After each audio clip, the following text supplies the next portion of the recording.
हरे रामेति कृष्णेति नाम संकीर्तनं सदा लोकक्षेमाय कुर्वन्तं प्रेमिकं सद्गुरुं भजे। जय बोलो श्री प्रेमिकेंद्र सद्गुरुनाथ महाराज की जय।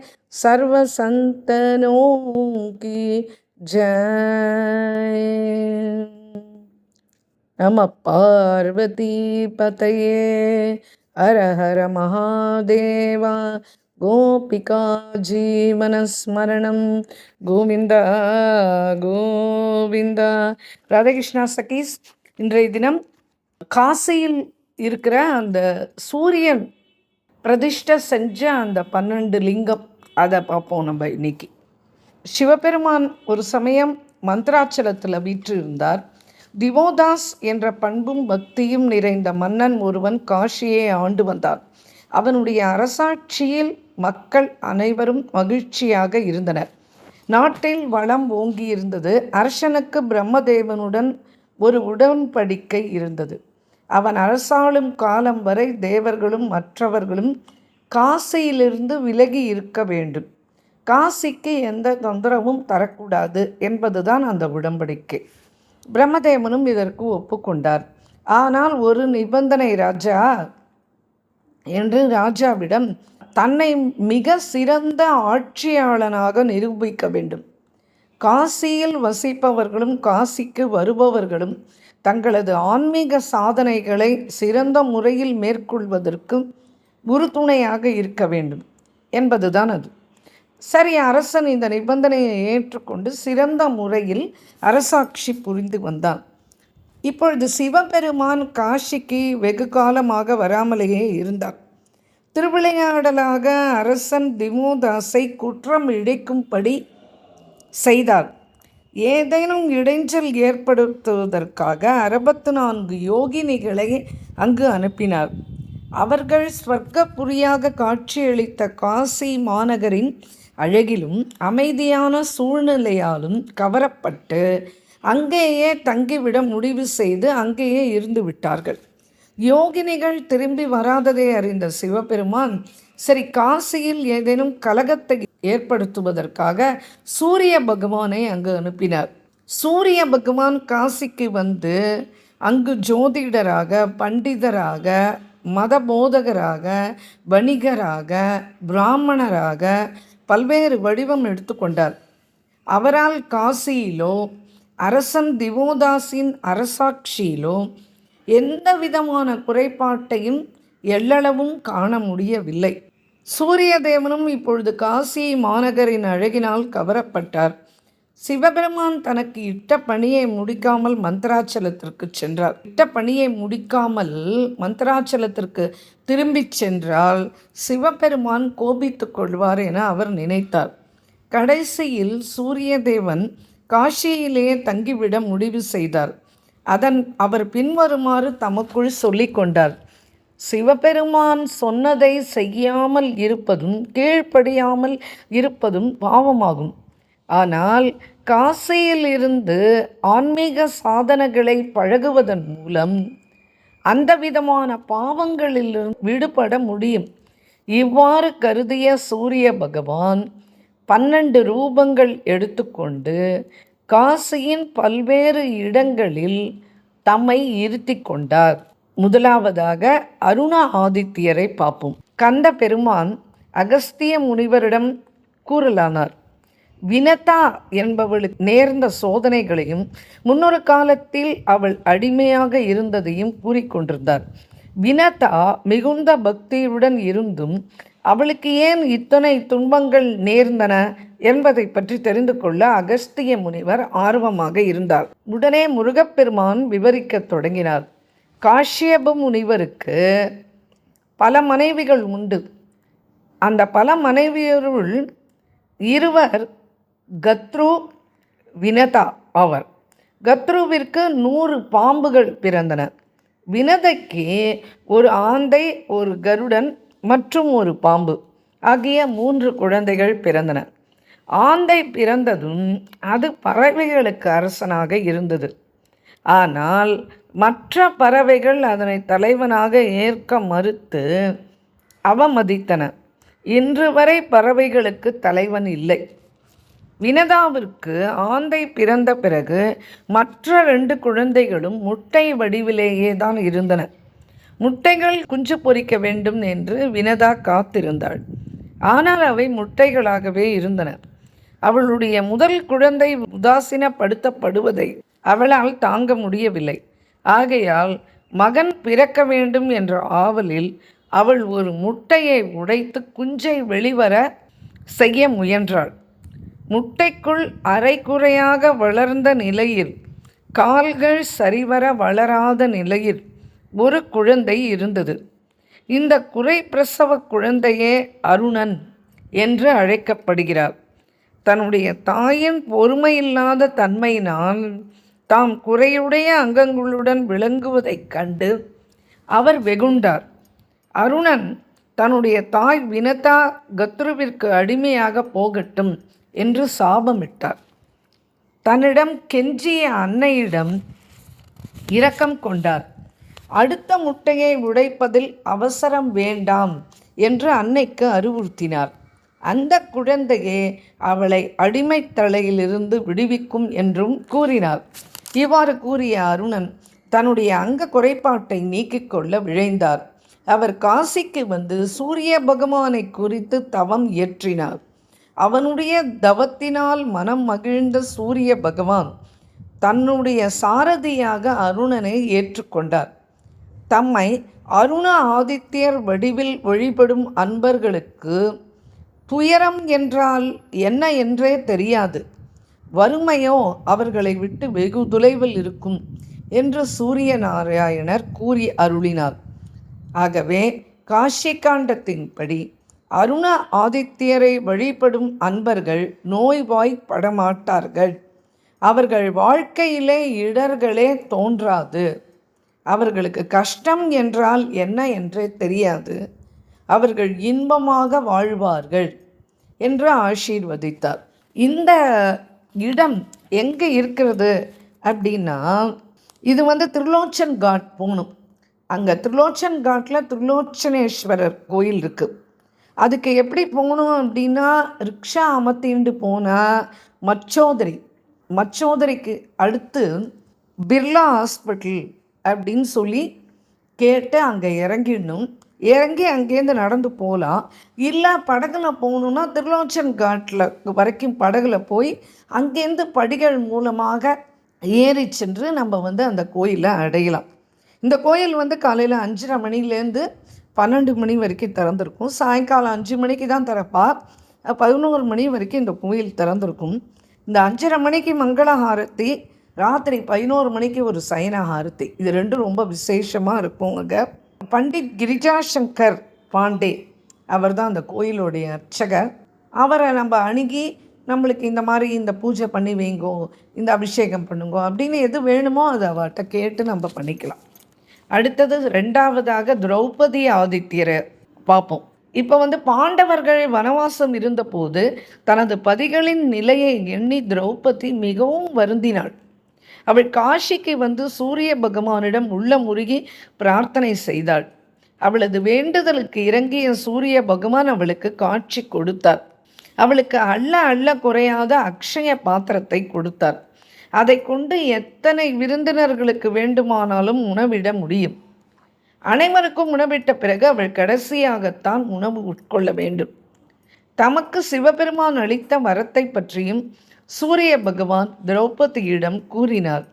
விஸ்வேஸ்வரிடம் வழிபட காஷிக்கு வரும் எவரும் முதலில் சூரிய பகவானை வழிபட்டால் அவர்களுக்கு துயரங்கள் எல்லாம் விலகிவிடும் என்பதே அது.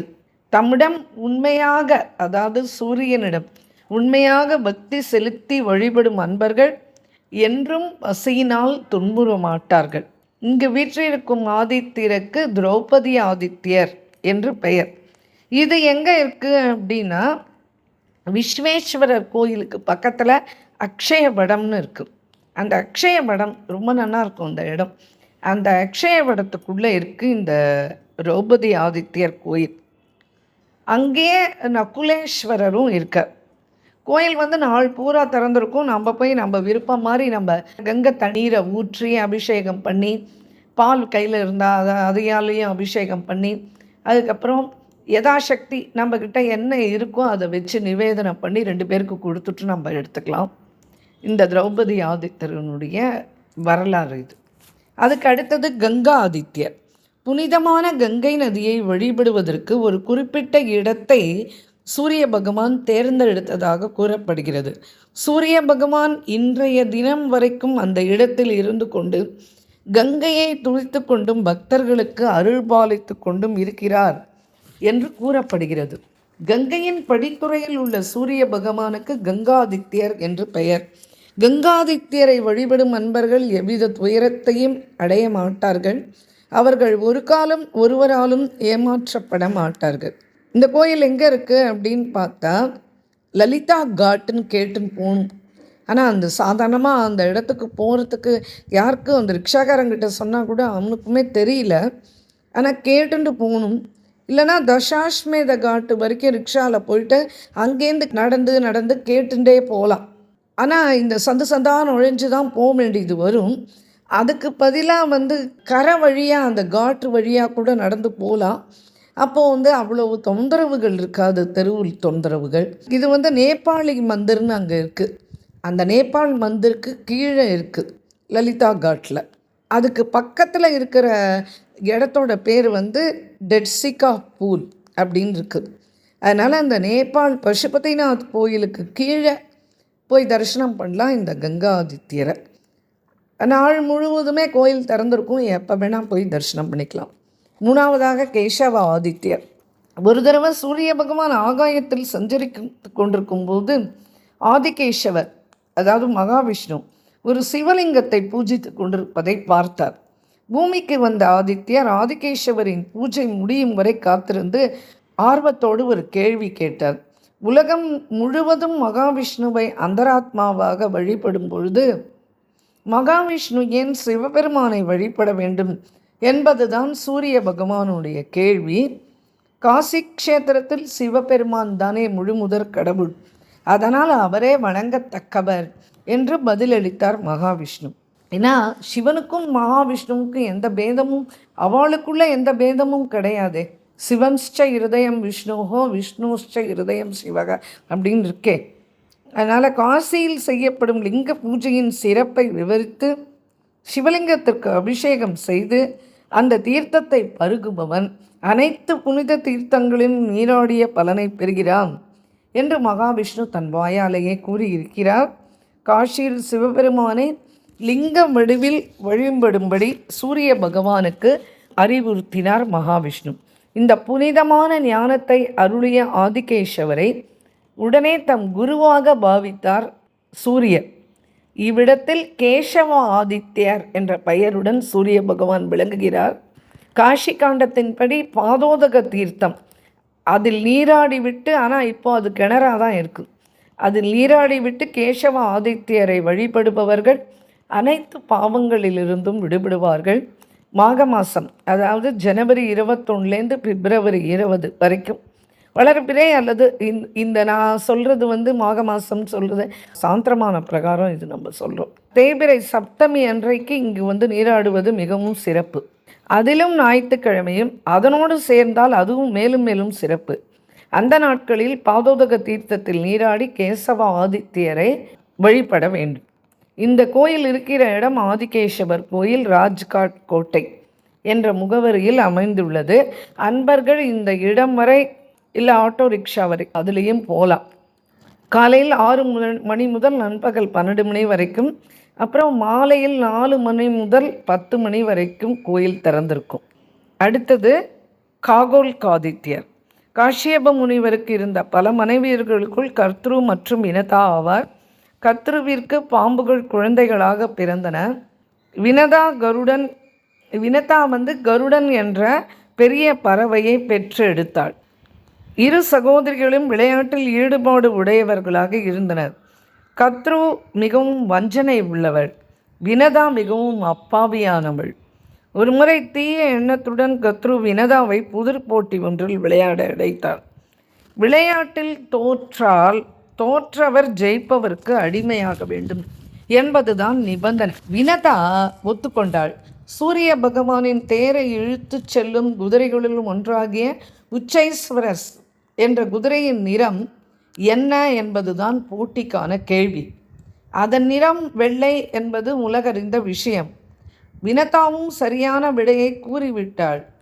ஆனால் கத்ரு மனத்தில் வேறொரு திட்டம் வைத்திருந்தாள். அவளது தூண்டுதலின் பேரில் அவளுடைய குழந்தைகள் பூரா பாம்புகள் தானே. உச்சைஸ்வரஸ் என்ற குதிரையின் வாலில் சுற்றி கொண்டு விஷத்தை கக்கத் தொடங்கினார் அந்த மாதாவினுடைய தூண்டுதல் பேரில். அதனாலே இப்போ இந்த குதிரையின் நிறம் சாம்பல் கலந்த கருப்பாக மாறிவிட்டு வினதா தோற்றுவிட்டதால் கத்ருவிக்கும் அவளுடைய மகன்களுக்கும் அடிமையாக நேர்ந்தது. அவர்களால் மிகவும் துன்புறுத்தப்பட்ட வினதாவின் நிலை கண்டு அவளது மகனான கருடன் மிகவும் வருந்தினார். கருடன் கத்ருவின் மகன்களிடம் தன்னுடைய தாயை விடுவிக்கும்படி வேண்டினார். அமிர்தத்தை கொண்டு வந்து கொடுத்தால் தாயை விடுவிப்பதாக அவர்களும் கூறினார்கள். இது மிகவும் கடினமான வேலை என்பது கருடனுக்கு தெரியும். ஏனென்றால் தேவர்கள் அமிர்தத்தை கண்ணும் கருத்துமாக காத்து வந்தார்கள். ஆனால் பொறுப்புணர்வு மிக்க மகனாக தேவலோகத்துக்கு கிளம்பினார் கருட பகவான். இடையே அவர் மகாவிஷ்ணுவோடு சண்டையும் போட நேர்ந்தது. கருடன் தன் தாய் மீது வைத்திருந்த பக்தியை கண்டு மனமிறங்கிய மகாவிஷ்ணு அவனை தன்னுடைய வாகனமாகவே ஏற்றுக்கொண்டார். அன்று முதல் கருட வாகனத்தில் பகவான் எழுந்தருளலானார். கருடன் தனது தாயை விடுவிப்பதற்காக அமிர்தத்தை பாம்புகளிடம் எடுத்துச் செல்ல அனுமதி அளித்த மகாவிஷ்ணு அவர்கள் அமிர்தத்தை குடித்து விடாமல் நீ பார்த்து கொள்ள வேண்டும் என்றும் எச்சரித்தார். அமிர்தத்துடன் கருடன் பாம்பு குழந்தைகளிடம் சென்றார். ஒப்பந்தப்படி வினதாவை விடுதலை செய்தார்கள். அமிர்தம் மிகவும் புனிதமானது. எனவே அதனை அருந்தும் முன்னால் நீராடி தூய்மை பெறுவது அவசியம் என்று கருடன் இப்பொழுது பாம்புகளிடம் கூறினார். அதன்படி அமிர்த கலசத்தை ஒரு தர்பாசனத்தின் மேல் வைத்துவிட்டு பாம்புகள் நீராடச் சென்றன. அமிர்தம் பாம்புகளிடம் இருப்பது முறையல்ல என்பதால் அவர்கள் இல்லாத நேரத்தில் மகாவிஷ்ணு வந்து அந்த அமிர்தத்தை எடுத்து சென்று விட்டார். நீராடி விட்டு வந்த பாம்புகள் அமிர்த கலசத்தை காணாமல் திகைத்தன. ஒரு சொட்டு அமிர்தமாவது கிடைக்கக்கூடும் என்ற நப்பாசையில் ஆசனத்தை நக்கின. கூர்மையாக இருந்த அந்த தர்பாசனம் அவர்களுடைய நாக்கை கிழித்து விட்டது. தமக்கு உரிமை இல்லாததை பெற நினைத்தால் இன்று வரை பாம்புகளின் நாக்கு இரு கூறாக பிளந்தே காணப்படுகிறது. இன்றும் கூட நமக்கு உரிமையானதை அடையவே நாம் ஆசைப்பட வேண்டும் என்று பெரியவர்கள் அறிவுறுத்துகிறார்கள். பிறகு தான் ஏதோ பாவம் செய்திருப்பதால் தான் அடிமையாக இருக்க நேரிட்டது என்று வினதா தன் மகன் கருடனிடம் கூறினாள். அவள் காசிக்கு சென்று தான் செய்த பாவத்துக்கு பரிகாரம் செய்ய எண்ணினாள். அவளை காசிக்கு அழைத்து வந்த கருடன் சிவலிங்கம் ஒன்றை ஸ்தாபித்து பூஜிக்கத் தொடங்கினார். வினதா சூரிய பகவானை காகோல் காதித்யர் என்ற வடிவத்தில் வழிபட்டார். சிவபெருமான் கருடன் முன்பு தோன்றி மகாவிஷ்ணுவின் வாகனமாக எல்லோராலும் அறியப்படுவாய் என்று கூறி அருளினார். சூரிய பகவான் வினதாவின் முன்பு தோன்றி அவளுக்கு பாப விமோச்சனம் அளித்தார்.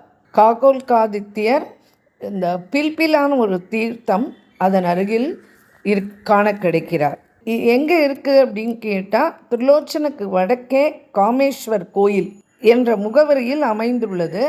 அதுவும் மச்சோதரிக்கு பக்கத்தில் தான். அந்த பிரகலாத் காட் படகுல போனால் பிரகலாத் காட்டில் இறங்கி படிக்கட்டு ஏறி இந்த கோயிலை போய் அடையலாம். இல்லைன்னா ஆட்டோ ரிக்ஷா அந்த மாதிரி எதுலையா போகிறதா இருந்தால் சௌராகா வரைக்கும் பிரகலாத் காட் சௌராகான்னு கேட்கணும். போய் அங்கேருந்து நடந்து போகணும். அப்படி இந்த பில்பிலா தீர்த்தம் இப்போது ஒரு கிணறு வடிவில் தான் இருக்குது. அது இந்த திருலோச்சன் கோயிலுக்கு பக்கத்துலேயே காண கிடைக்கிறது. அது காலையில் 5 மணிலேருந்து 12 மணி வரைக்கும், அப்புறம் திரும்பி சாயங்காலம் 5லேருந்து ராத்திரி 8:30 மணி வரைக்கும் கோயில் திறந்திருக்கும். இந்த கோயிலில் சயனார்த்தி விசேஷம். அடுத்தது லோலார் காதித்யர். காசியில் காசியினுடைய தென் பகுதி அங்கே கங்கா அசி அந்த சங்கமம் அங்கே தான் ஆறுது. அது அஸ்ஸி காட்டுன்னு சொல்லுவா. அதுக்கு பக்கத்தில் தான் இந்த லோலார் குண்டம் இருக்குது. இந்த கங்கா சங்கமம் அஸ்ஸி கங்கா சங்கமத்துக்கு அருகில் உள்ள லோலார் குண்டத்துக்கு அருகில் லோலார் ஆதித்யர் வீற்றிருக்கிறார். லோலார் குண்டத்திற்கு காஷி கண்டத்தில் மிகவும் முக்கியத்துவம் அளிக்கப்பட்டுள்ளது. கங்கா அஸ்ஸி சங்கமிக்கும் இடத்தில்தான் லோலார் குண்டம் இருந்ததாக முன்கால செய்திகள் கூறுகின்றன. ஆனால் தற்போது இது ஒரு குளமாக மட்டுமே இருக்கிறது. ஆனால் ரொம்ப ஆழமாக இருக்கும், ரொம்ப ரொம்ப ஆழமாக இருக்கும். நிறைய படிக்கட்டுகள் இறங்கி போகணும், ரொம்ப ஜாக்கிரதையாக போகணும். இறங்கின இடத்துலையே குளிக்கணும். கொஞ்சம் போனால் கூட அடிச்சுன்னு போயிடும் உள்ள. அது எங்கேயோ எடுத்துன்னு போகிறது அப்படின்றா. இப்போவும் மழைக்காலம் வந்தாச்சுன்னா பூமிக்கு அடியில் கங்கை நீர் வந்து இந்த குண்டத்தில் கலக்கிறதா ஐதீகம். மாக மாதத்தில் வளர்ப்பிற சஷ்டி அல்லது சப்தமியுடன் ஞாயிற்றுக்கிழமை இழந்த நாளன்று இந்த குளத்தில் நீராடுவது மிக மிக சிறந்தது. அதுபோல் என்றைக்கு வேணால் ஒரு நாளைக்கு இந்த குண்டத்தில் நீராடி வழிபாடுகளை நிகழ்த்தினால் அன்பர்கள் வாழ்வில் வேண்டிய வரங்களை பெறுவார்கள்.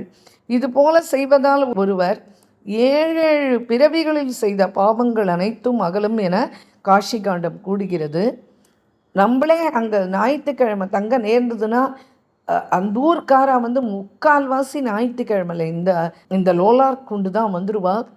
யாத்திரிகர்கள் மாதிரி வரவாள்லாம் ஞாயிற்றுக்கிழமை அமைஞ்சதுன்னா போதுமே அப்படின்னு சொல்லிட்டு அங்கேயே அந்த குளிச்சுட்டு அங்கேயே தர்ப்பணாதிகள்லாம் கொடுக்குற வழக்கமும் உண்டு. மேலே ஏறி வந்தால் கோயிலும் இருக்குது, அதையும் தரிசனம் பண்ணிக்கலாம். ஒரு ஞாயிற்றுக்கிழமையும் லோலார் ஆதித்யரிடம் பிரார்த்தனை செய்து வழிபடும் அன்பர்களுடைய பாவங்கள் எல்லாம் நீங்கும். பொதுவாக தோல் சம்பந்தமான எந்த விதமான வியாதியாக இருந்தாலும் இந்த கோயிலுக்கு வந்து வழிபட்டாலும் அந்த குண்டத்தில் வந்து ஸ்நானம் செய்தாலும் அது நிவர்த்தி ஆறுது அப்படின்றது பிரசித்தம். இது எங்கே இருக்குது அப்படின்னு கேட்டால் துளசி காட்டுக்கு பக்கத்தில் இருக்குது. அஸ்ஸி காட்டில் வந்து இந்த மார்வாடி சேவா சங்கம்னு ஒன்று இருக்குது. அது வரைக்கும் ரிக்ஷாவில் போயிட்டு அதுக்கப்புறம் அங்கேருந்து நடந்து போயிடலாம். இல்லைனா துளசி காட்டு வரைக்கும் படகுல போயிட்டு அதுக்கப்புறம் படிக்கட்டு ஏறி போய் இந்த லோலார் கோயிலுக்கு போய் சேரலாம். ரிக்ஷாவில் கேட்டாலே அவன் எடுத்துன்னு போய் விட்டுருவான். முக்கால்வாசி கோயிலுக்கு ஒரு 10 அடி முன்னாடியே இப்போல்லாம் நிறுத்திடுறா. உடனே நடந்து போய் நம்ம அந்த கோயிலை அடைஞ்சிடலாம். இது வந்து இந்த கோயில் 24 மணி நேரமும் திறந்திருக்கும். பாத்திரபத மாதம் வந்ததுன்னா அதில் வளர்ப்பிறை சஷ்டி அன்னைக்கு அல்லோல கல்லோலப்படும். இந்த காசியை சுற்றி இருக்கிற அத்தனை கிராம மக்களும் இங்கே தான் இருப்பாள். இந்த லோலார் குண்டத்தில் வந்து நீராடணுன்றதுக்காக வருவாள். அதே மாதிரி மார்கசீரிஷ மாதத்து வளர்ப்பிறை சஷ்டியும் ரொம்ப விசேஷம். அதுக்கு அடுத்தது மயூக்காதித்திரை பார்ப்போம். ஒரு தடவை சூரிய பகவான் கபஸ்தீஸ்வரர் என்ற பெயரில் ஒரு சிவலிங்கத்தை நிறுவினார். மங்கள கௌரி அப்படின்ற பெயரில் ஒரு அம்பாள் விக்கிரகம் ஒன்று. இது எங்கே அப்படின்னு கேட்டால் பஞ்சகங்கா காட், அந்த பஞ்சநத தீர்த்தத்தில் உருவாக்கி ரொம்ப பக்தியோடு பூஜை பண்ணின்னு வந்திருந்தார். சூரிய பகவானுடைய இந்த உருக்கமான தவம் அங்கே இருக்கிற சுற்றுப்புறம் பூரா அப்படியே ரொம்ப உஷ்ணமாக எடுத்து சூரிய கதிர்களின் உஷ்ணம் அதிகரித்து கொண்டே இருந்தது. உயிரினங்களால் அந்த வெப்பத்தை பொறுத்து கொள்ள முடியவில்லை. அதனால் உயிர் வாழ்க்கை ஸ்தம்பித்தது. அப்பொழுது சிவபெருமானும் பார்வதி தேவியும் சூரிய பகவான் முன் தோன்றினார்கள். இப்பொழுது சிவபெருமான் சூரியனை லேசாக தொட்டவுடன் வெப்பம் குறைந்தது. கண்களை திறந்த சூரிய பகவான் சிவபெருமானையும் பார்வதி தேவியையும் பல்வேறு துதிகளால் போற்றினார். மனம் மகிழ்ந்த இறைவனும் இரவியும் சூரியனுக்கு பல்வேறு தெய்வீக வரங்களை அளித்தார்கள். சூரியன் தன்னை குறித்து தவம் செய்த போது அவரது உடலே தெரியவில்லை, ஒளி வெள்ளம்தான் தெரிந்தது என்று கூறுகிறார் சிவபெருமான். அவருக்கு மயூக்க ஆதித்யர் என்று சிவபெருமானே பெயரிட்டார். மயூக் என்றால் ஒளி வெள்ளம் என்று பொருள். இந்த ஞாயிற்றுக்கிழமைகளில் இந்த சூரிய பகவானை வழிபடுபவர்களுக்கு நோயே வராது என்று சிவபெருமானே கூறியிருக்கிறார். இது எங்கே இருக்குது அப்படின்னு கேட்டால் பஞ்சகங்கா காட், அங்கே மங்கள கௌரி கோயில் அப்படின்னு இருக்குது. அதனால் வந்து இல்லை காலபைரவர் கோயில் வரைக்கும் ரிக்ஷாவில் போயிட்டு அங்கேருந்து சந்தாக பூந்து நடந்து இந்த கோயிலை போய் அடையலாம். ஆனால் இந்த கோயிலுக்கு போய் சேர்றதுக்கு நடந்து போகிறதுக்கே 1/2 மணி நேரம் ஆகும். இல்லைனா பஞ்சகங்கா காட்டு வரைக்கும் படகுல போகலாம். போயிட்டு ஆனால் படிக்கட்டு நிறைய ஏற வேண்டியது வரும். ஏறி அந்த படிக்கட்டு வழியாக இந்த கோயிலை அடையலாம். இந்த மயூக்காதித்தருடைய விக்கிரகம் வந்து சதா குளிர்ச்சியாகவும் ஈரமாகவே இருக்கும். தொட்டு பார்த்தா தானாகவே காய வச்சு நம்ம தொடச்சிட்டோம் அப்படின்னாலும் உடனே ஒரு நொடியில் திரும்பி அப்படியே பொல பொல பொலன்னு அப்படியே ஈரமாக ஆயிடும்.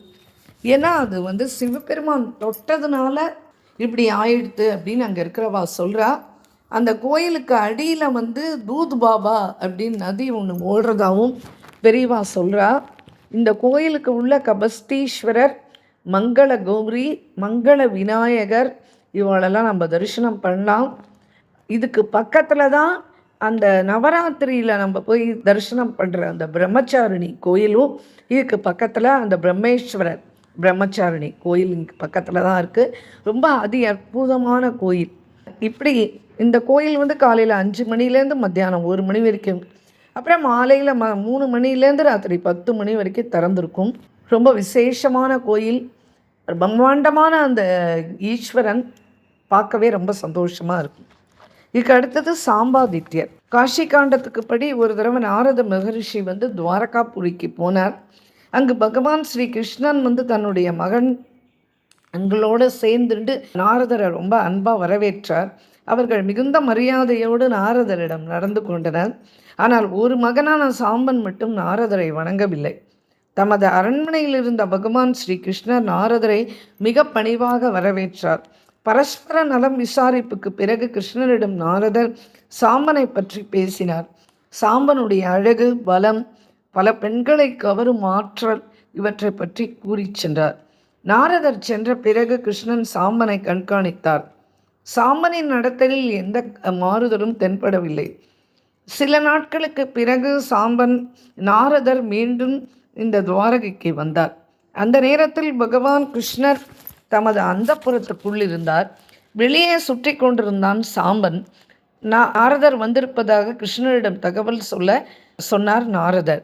சாம்பன் ஒரு கணம் யோசித்தான். அந்தப்புறத்துக்கு உள்ளே சென்றால் கிருஷ்ணர் கோபிப்பார்.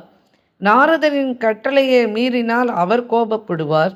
சென்ற முறையே வந்து சாம்பன் நாரதரை மதிக்காமல் இருந்து விட்டான். வேறு வழியின்றி குழப்பத்தோடு சாம்பன் கிருஷ்ணனுடைய அந்தப்புறத்துக்குள் நுழைந்தான். நாரதரும் பின்தொடர்ந்தார். கிருஷ்ணனை அங்கு பார்த்தவுடன் சாம்பன் அங்கிருந்து சென்று விட்டான். ஸ்ரீ கிருஷ்ணனுடன் இருந்த பெண்கள் சாம்பனை கண்டு மயங்கி விட்டதாக நாரதர் கூறினார். இதனை கேட்ட கிருஷ்ணர் சாம்பனுக்கு தொழுநோய் வரும்படி சபித்தார். சாம்பன் கிருஷ்ணரிடம் கெஞ்சி மன்னிப்பு கேட்டார். ஸ்ரீகிருஷ்ணர் மனம் இறங்கி, இந்த சாபத்திலிருந்து நீ விடுபட வேண்டுமானால் காசிக்கு சென்றுதான் ஆக வேண்டும். காசியில் சென்று அங்கு சூரிய பகவானை வழிபட்டால் இந்த தொழுநோயிலிருந்து விடுபடலாம் என்று ஸ்ரீகிருஷ்ணர் திருவாய் மலர்ந்தருளினார். இப்பொழுது காசிக்கு வந்த சாம்பன் சாம்ப குண்ட் என்ற ஒரு குண்டத்தை ஏற்படுத்தினான். சூரியனை குறித்து கடும் தவம் இயற்றி வழிபட்டான். காலப்போக்கில் அவனை பற்றியிருந்த நோய் நீங்கிவிட்டது. காஷி காண்டத்தின்படி ஞாயிற்றுக்கிழமைகளில் சூரியோதய சமயம் சாம்ப குண்டில் நீராடி சாம்பாதித்யரை வழிபட்டால் தீராத நோய்களும் தீர்ந்துவிடும். சாம்பாதித்யரை வழிபடும் பெண்கள் தீர்க்க சுமங்கலிகளாக இருப்பார்கள். இவரை வழிபடுவதால் மகப்பேறு வாய்க்கும். சாம்ப குண்டம் தற்போது சூரஜ் குண்டம் அல்லது சூரிய குண்ட் என்றும் அழைக்கப்படுகிறது. இது மிகவும் பிரசித்தி பெற்ற இடமாகும். சூரஜ் குண்ட் என்று கேட்டாலே சைக்கிள் ரிக்ஷாவில் நம்ம போய் அந்த இடத்துக்கு சேர்ந்துள்ளலாம். காலையில் 6 மணி முதல் பிற்பகல் 1 மணி, காலையில் 7 மணி முதல் ராத்திரி 9 மணி வரை இந்த கோயில் திறந்திருக்கும். மாக மாதத்தில் வர எல்லா ஞாயிற்றுக்கிழமைகளோடு இணைந்த நவமி அது வந்து ரொம்ப விசேஷமாக கருதப்பட்டு இங்கு கொண்டாடப்படுகிறது. சித்திரை மாதத்துலேயும் ஞாயிற்றுக்கிழமையில் வழிபாடுகள் செய்யலாம். அடுத்தது உத்தரார்காதித்யர். இங்கே காஷியில் பிரியவரதன் என்ற ஒரு பிராமணன் இருந்து தன் அழகியான மனைவியான சுபவிரதா என்பவளோடு வசித்து வந்தான். மிகுந்த பக்தியுடன் வாழ்ந்து வந்த இவர்களுக்கு சுலக்ஷனா என்ற ஒரு அழகிய மகள் இருந்தாள். இந்த பெண் மூலா நட்சத்திரம் முதல் பாதத்தில் பிறந்தவள். இவளுடைய ஜாதகத்தில் 4வது இடத்தில் குரு இருக்கிறார். இது அவ்வளவு அனுகூலமான கிரகநிலை கிடையாது. சுலக்ஷனா வளர்ந்தால், வீட்டு வேலைகளில் தேர்ச்சி பெற்றாள். திருமண வயது நெருங்கியவுடன் அவளுக்கு சரியான மணமகன் அமைய வேண்டுமே என பெற்றோர்கள் கவலையில் ஆழ்ந்தார்கள். அந்த கவலையினாலேயே பெற்றோர்கள் நோய்வாய்ப்பட்டு சில நாள் கழித்து தந்தை இறந்து விட்டார். துக்கம் தாங்க முடியாமல் தாயும் இறந்தாள். சுலக்ஷனா தனித்து விடப்பட்டாள். சுலக்ஷனா தன் பெற்றோர்களின் இறுதிக் கடன்களை முறையாக செய்து முடித்தாள். சூரிய பகவானை உத்தரார்காதித்ய என்ற வடிவத்தில் வழிபடத் தொடங்கினாள். அவள் கடுந்தவம் ஏற்றி வந்த காலத்தில் நாள்தோறும் ஒரு வெள்ளை ஆடு ஒன்று வந்து அவளையே பார்த்து கொண்டு நிற்கும். காலையில் குண்டத்தில் நீராடி மாலை வரை காத்திருந்து மாலையில்தான் அது புல்லையே தின்னும். உத்தரார் குண்டத்தில் நீரை அருந்து விட்டு சென்று விடும். இப்படி பல வருடங்கள் இந்த ஆடு இவ்வாறு செய்து வந்தது. ஒரு நாள் சிவபெருமானும் பார்வதி தேவியும் உத்தரார்காதித்தரை நோக்கி தவம் செய்து கொண்டிருந்த இந்த பெண்ணை பார்த்தார். அவளது பக்தியால் கவரப்பட்ட பார்வதி பரமேஸ்வரர் அவளுக்கு வரம் அளிக்க முன்வந்தனர். ஒரு கணம் யோசித்த சுலக்ஷனா அருகில் இருந்த ஆட்டை பார்த்தாள். தனக்கு பதிலாக அந்த ஆற்றுக்கு வரம் அளிக்கும்படி சிவபெருமானிடம் அவள் கேட்டுக்கொண்டாள். அவளது உதார குணத்தை பார்த்த சிவபெருமான் பார்வதி தேவி அதிசயத்தில் மூழ்கி சுலக்ஷனாவை தன்னுடைய சேட்டி பெண்ணாக சேர்த்து கொண்டாள் பார்வதி தேவி.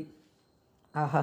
உத்தரார்குண்டத்தில் வழிபட்ட காரணத்தினால் அந்த ஆடு அடுத்த பிறவியில் காசிராஜன் மகளாகவும் பிறக்கும் வரத்தை பெற்றது. இந்த காஷி காண்டத்தின்படி இந்த குண்டத்தில் தவம் செய்த ஆடு மறக்க முடியாதது. ஏனெனில் கடும் குளிரிலும் அந்த ஆடு அந்த குண்டத்தில் நீராடினது என்று பார்வதி தேவி கூறினாள். ஆகவே புஷ்ய மாசத்தில் ஞாயிற்றுக்கிழமைகளில் நீராடி உத்தரார்காதித்தரை வழிபட வேண்டும். இதனால் அவர்கள் இறையருள் பெறுவார்கள். இந்த குண்டத்திற்கு பர்கரி குண்டம் என்று பெயர். உள்ளூர் பாஷையில் பக்ரியா குண்டம் என்று அழைக்கப்படுகிறது. இது எங்கே இருக்கிறது அப்படின்னு கேட்டால் அலைப்பூர் பக்ரியா குண்டம் என்ற இடத்தில் அமைந்துள்ளது. ஆட்டோவில் இங்கு போய் சேரலாம். காலை 5 முதல் 12 மணி வரைக்கும், மாலை 5 முதல் இரவு 10 மணி வரைக்கும் கோயில் திறந்திருக்கும். அடுத்தது விமல ஆதித்யர். முன்னொரு காலத்தில் மலை சூழ்ந்த இடத்தில் விமல் என்ற பெயருடைய ஒருத்தன் வசித்து வந்தான். முன்வினை காரணமாக அவனுக்கு தொழுநோய் வந்தது. அவன் தனது குடும்பத்தையும் பிற சொத்துக்களையும் விட்டுவிட்டு காசிக்கு வந்து சூரிய பகவானை வழிபடத் தொடங்கினான். சாஸ்திரங்களில் கூறப்பட்டுள்ளபடி பூஜை, புஷ்பார்ச்சனை முதலியவற்றை செய்தான். அவனுடைய பக்தியை மெச்சி சூரிய பகவான் அவனுக்கு காட்சி கொடுத்தார். அவனுடைய உடல் நோயும் அவனை விட்டு மறைந்தது. சூரிய பகவான் வேண்டும் வரத்தை கேள் என்று கூறினார். விமல் உடனே இந்த கொடிய நோயினால் எவரும் பாதிக்கப்படக்கூடாது, யாரும் வாழ்வில் துன்பப்படக்கூடாது என்று வேண்டினான். சூரிய பகவானும் அவ்வாறே வரம் தந்தார். அதனால் இந்த இடத்தில் விமலா ஆதித்யர் என்ற பெயருடன் வீற்றிருந்து எக்காலத்திலும் அருள் புரிய போவதாக கூறினார். காஷி காண்டத்தின்படி இந்த விமலா ஆதித்யரை தரிசனம் செய்ய மாத்திரத்திலேயே அனைத்து விதமான நோய்களையும் நீக்கக்கூடிய ஆற்றல் படைத்தவர் இந்த விமலா ஆதித்யர். ஜங்கம்பாடி அப்படின்னு சொல்லிட்டு ஒரு இடம் இருக்குது கோதொலியால். அந்த ஜங்கம்பாடி இடத்துல தான் இந்த கோயில் அமைஞ்சிருக்கு. இது காரிகவுன் அதுக்கு பின்னாடி இருக்கிற சந்து அப்படின்றா. ஆனால் ஜங்கம்பாரியில் போய் கேட்டாலே சொல்லிடுவா இந்த கோயிலை. இது கோயில் நாள் பூரா திறந்திருக்கும். அடுத்தது விருத்த ஆதித்யர். காஷி காண்டத்தின்படி ஹரித் என்ற முதிய பக்தர் விசாலாட்சி தேவிக்கு அருகில் இருந்து கொண்டு சூரிய பகவானை வழிபட்டு வந்தார். வெகு காலத்துக்கு பிறகு சூரிய பகவான் அவருக்கு காட்சி கொடுத்து வேண்டும் வரத்தை அருள்வதாக கூறினார். முதியவர் கூறினார், தவம் செய்வதற்கு சக்தி வேண்டும். தவத்தினால் வாழ்வில் வளம், ஞானம், மகிழ்ச்சி உள்ளிட்ட அனைத்து மேன்மைகளையும் ஒருவன் அடையலாம். இளமையோடு இருந்தால் தவம் செய்வது எளிது. எனவே எனக்கு என்றும் இளமையை கொடுங்கள் என்று கேட்டுக்கொண்டார். முதியவரின் உண்மையான பக்தியை கண்ட சூரிய பகவான் அந்த முதியவருக்கு அவ்வாறே வரமளித்தார். முதியவர் இளைஞர் ஆனார். முதியவரால் வணங்கப்பெற்றதால் இந்த இடத்தில் இருக்கும் சூரிய பகவானுக்கு விருத்த ஆதித்யர் என்ற பெயர். காஷி காண்டத்தின்படி விருத்த ஆதித்யரிடம் இடைவிடாமல் பிரார்த்தனை செய்து வருபவர்கள் இளநிலை போன்று எப்பொழுதும் ஆற்றலுடன் இருப்பார்கள். இந்த கோயில் பாறை ஹனுமான்ஜிக்கு தென்புறத்தில், அதாவது மீர்காட்டில் இருக்கு. இல்லைனா தசாஸ்மேத விஸ்வநாத் கலி வரைக்கும் தசாஸ்மேத காட்டுக்கு ரிக்ஷாவில் போய் அங்கேருந்து நடந்தும் போகலாம். இல்லைனா மீர்காட்டுக்கு டைரெக்டாகவே படகுல போய் இறங்கி அங்கேருந்து படியிலான ஏறி போய் தான் பார்க்கணும். இந்த கோயில் காலையில் 6லேருந்து ராத்திரி 9 மணி வரைக்கும் திறந்திருக்கும். இந்த விக்கிரகம் கோயிலுக்குள்ளே இருக்கிறது. இதில் இன்னொன்று என்னென்னா, இந்த கோயிலுக்கு வெளிப்புறத்தில் வந்து சூரிய சக்கரமும் இருக்குது. அந்த அந்தூர் வாசிகள்லாம் அந்த சூரிய சக்கரத்துக்கு அப்படி கொஞ்சம் கங்கை தண்ணியை விட்டுட்டு அப்படியே ஒரு சந்தன குங்குமம் வச்சு அப்படியே ஒரு திராட்சை பழத்தை வச்சு நைவேத்தியம் பண்ணிட்டு போயிடுவாள். இப்படி இந்த விருத்தாதித்யருடைய வரலாறு. இதுக்கப்புறம் யமாதித்யர்.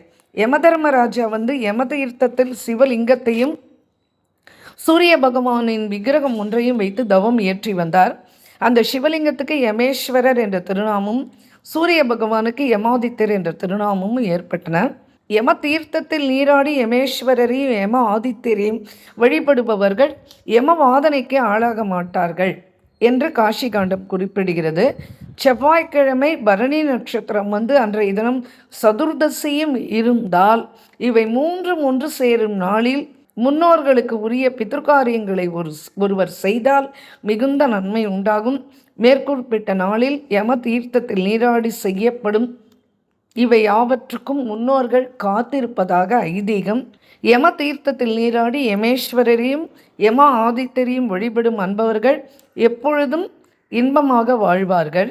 இது எங்கே இருக்குது அப்படின்னா, சங்கட் காட் அந்த படியில், சங்கட்டா காட் அங்கே படகுல போய் இறங்கிட்டு அந்த படியில் ஏறி போனால் அங்கே இந்த யம ஆதித்யரை பார்க்கலாம். இல்லைன்னா ரிக்ஷாவில் போகணுன்னா சவுக்கு வரைக்கும் போயிட்டு அங்கேருந்து நடந்து போய் இந்த கோயிலை அடையலாம். சங்கடாதேவி கோயில் அப்படின்னா எல்லா ரிக்ஷாக்காரனுமே கொண்டு போய் விட்டுருவான். அங்கேருந்து இந்த கோயிலை போய் அடைஞ்சு விடலாம். இப்படியாக இந்த 12 ஆதித்தரனுடைய வரலாறு ரொம்ப காண கிடைக்காத ஒன்று. மிகவும் அற்புதமான விஷயங்கள். இதுக்கு நம்ம ஒரு 10-12 அத்தியாயம் படிக்கணும். எல்லாத்தையும் தொகுத்து அப்படியே ஒரு சின்ன கிறிஸ்பாக எழுதி வச்சுன்னு அதை நான் இப்போ உங்களுக்கு சொல்லிட்டேன். இந்த 12 சூரியர்களுடைய சரித்திரம் இத்தோட முடிச்சுக்கிறோம். ஹரே ராமேதி கிருஷ்ணேதி நாம சங்கீர்த்தனம் சதா லோகக்ஷேமாய குர்வந்தம் प्रेमिकं सद्गुरुं भजे. जय बोलो श्री प्रेमिकेंद्र सद्गुरुनाथ महाराज की जय. सर्व संतनों की जय. नमः पार्वती पतये हर हर महादेवा. गोपिका जीवनस्मरणं गोविंदा गोविंदा. राधे कृष्ण.